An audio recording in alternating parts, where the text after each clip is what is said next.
Hello အားလုံးပဲမင်္ဂလာပါရွှေလွန်ဟမ်မဲ online class ကနေကြိုဆိုလိုက်ပါတယ်အဲ့တော့ဒီနေ့ကဒီလိုမျိုးဒီလို strawberry သီးလေးနဲ့ဒီလိုပုံစံကလစ်လေးထိုးပြမှာပေါ့နော်အဲ့တော့ဒီလိုကလစ်လေးထိုးပြဖို့ဆိုရင်ခြေကကြတော့ဒီပန်းရောင်ရဲ့အဖြူရောင်နောက်ကအနီရောင်လိုမယ်အစိမ်းနည်းနည်းလိုမယ်ပြီးတော့ဒီပလဲချမ်းကအကြီးဆိုင်ပေါ့နော်အကြီးဆိုင်ဒါလေးတွေလိုမယ်ဒါလေးပဲပေါ့နော်အဆိုင်ကကြတော့လုံးဝပုံမှန်အတိုင်းပဲ 2.0 mm ကိုတုံးထားပါတယ်အော်ဒါလေးရှိပြီဆိုရင်စပြီးတော့ထိုးလို့ရပြီပေါ့နော်အဲ့တော့အရင်ဆုံးလုံးတို့တွေဒီမှာဘာထိုးရမလဲဆိုတော့ကလစ်အပြားထိုးထားရမယ်ဒီကလစ်ပြားကိုကြတော့လွန်ဗီဒီယိုတက်တင်ပေးထားတာရှိတယ်ကလစ်ပြားထိုးနည်းဆိုပြီးတော့တင်ပေးထားတာရှိရပေါ့နော်အဲ့ကလစ်ပြားထိုးနည်းအတိုင်းဒီကလစ်ပြားကိုထိုးထားပါမယ်နော်ကလစ်ပြားထိုးထားမယ်ပြီးသွားပြီဆိုရင်နောက်ဆုံးတိုင်မှာပေါ့နော်နောက်ဆုံးတိုင်မှာကြာရင်ချီအဖြူလေးနဲ့လာပြီးတော့ချိန်ပါမယ်ဘာလို့လဲဆိုတော့အယောင်ကုတ်ဖို့ပေါ့နော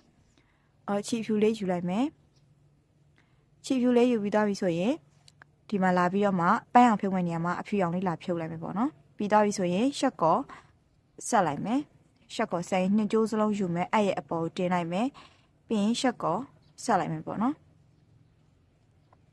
ဒါဆိုရင်ချီအယောင်ချိန်ပြီးသားဖြစ်သွားပါပြီပြီးသွားပြီဆိုရင်ဖွတ်မီတစ်ခါကြည့်မယ်အဲ့ဒီအပေါက်ထဲမှာပဲလုံးတိုက်လို့တိုင်ပြန်ထိုးမယ်ပေါ့နော်တိုင်ထိုးမယ်ပြီးသွားပြီဆိုရင်ဖွတ်မီ3ခါကြည့်မယ်1 2 3ပြီးသွားရင်နောက်တစ်ပေါက်မှာတိုင်ထိုးထိုးမယ်အဲ့ဒီအချိန်မှာအနောက်ကခြီစလေးတွေကိုပေါ့နော်နောက်ကခြီစလေးတွေကိုလုံးသိမ်းထိုးသွားပါမယ်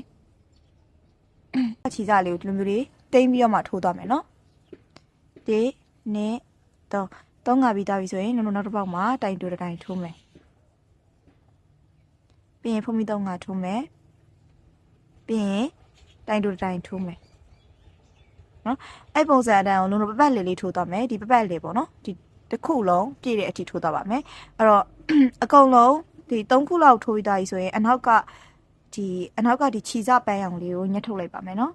်ဒါလေးကိုညှက်ထုတ်လိုက်ပါမယ်နော်အဖြူတကြိုးပဲရှိတော့မှာပေါ့နော်ဒီအဖြူကြိုးလေးနဲ့ဒီဟာလေးပပတ်လေးကွတ်သွားလိုက်ပါမယ်နော်အဲ့တော့ဒီမှာလုံးတို့နောက်ဆုံးတစ်ခုရောက်လာပြီဆိုရင်ဒီနောက်ဆုံးဖွင့်ပြီး3ခုထိုးပြီးသွားပြီဆိုရင်သူကတိုင်တိုမထိုးတော့ဘူးပထမအဆုံးထိုးခဲ့တဲ့တိုင်တိုမှာပဲရှက်ကောဆက်လိုက်မယ်ပေါ့နော်ရှက်ကောဆက်ပြီးသွားပြီဆိုရင်ဒီကောင်ကိုကြိုးစားကိုဖြတ်လိုက်မယ်ကြိုးစားဖြတ်ပြီးသွားပြီဆိုရင်လုံးတို့အနောက်ဘက်ကိုဆွဲချလိုက်ပါမယ်နော်ဒီကောင်ကြိုးစားကိုဒီကနေပြီးအနောက်ဘက်ကိုဆွဲချလိုက်မယ်ပြီးရင်တော့ဒီအထဲမှာကြိုးစားလေးကိုပြန်ပြီးတော့မှတင်လိုက်မယ်နော်ဒါဆိုရင်ဒီကလစ်ပြားထိုးတာလေးကပြီးသွားပါပြီအဲ့တော့ကလစ်ပြားထိုးတာပြီးသွားပြီဆိုတော့နောက်ခါကျတော့ strawberry သီးထိုးမှာပေါ့နော်ကြိုက်တဲ့အယောင်နဲ့ထိုးလို့ရတယ်ဒါမှတော့လုံးဝတော့ဒီဟောပေါ့နော်အနီရောင်လေးနဲ့ပဲထိုးလိုက်မယ်နော်ဟိုက strawberry သီးထိုးမယ်နော် strawberry သီးထိုးဖို့အတွက် magic ring တစ်ခုလုပ်မယ် magic ring ထဲမှာညုံဆုံးဖွင့်ပြီး3ခါထိုးပါမယ်နော်ဖွင့်ပြီး3ခါထိုးမယ်ဖွင့်ပြီး3ခါပြီးသွားပြီဆိုရင်တိုင်ရှည်9တိုင်ထိုးမယ်နော်တိုင်ရှည်9တိုင်ထိုးပါမယ်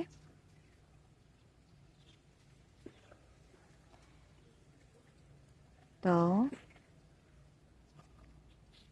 4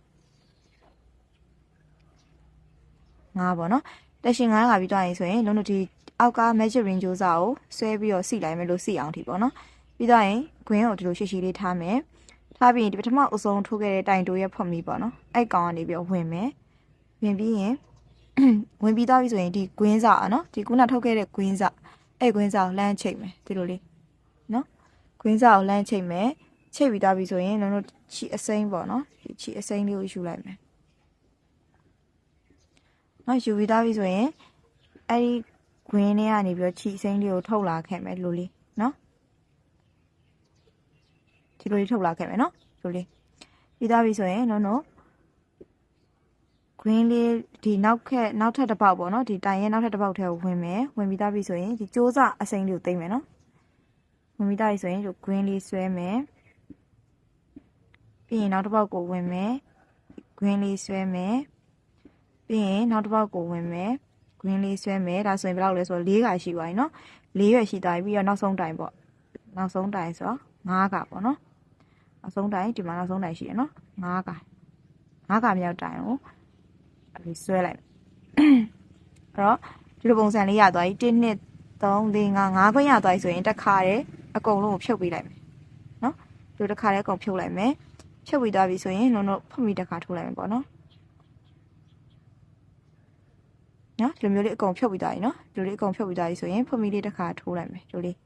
ထိုးပြီးသားရင်ခြီကိုဖြတ်လိုက်တော့မယ်နော်ခြီကိုဖြတ်လိုက်မယ်ပြီးသားပြီဆိုရင်ဒီအနီစကိုလည်းဖြတ်လိုက်မယ် ပြီးရင်ဒီအနောက်မှာဒီခြေစားတွေအကုန်လုံး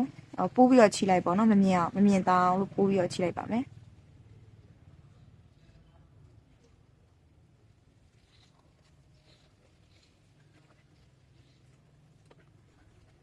အဲ့ဆိုရင်ဒီမှာဒီလိုမျိုး strawberry သီးလေးရပြီပေါ့နော်အဲ့တော့ပူးချီပြီးသွားပြီဆိုရင်ဒီခြေစားအကုန်လုံးကိုညှက်ထုတ်လိုက်မယ်နော်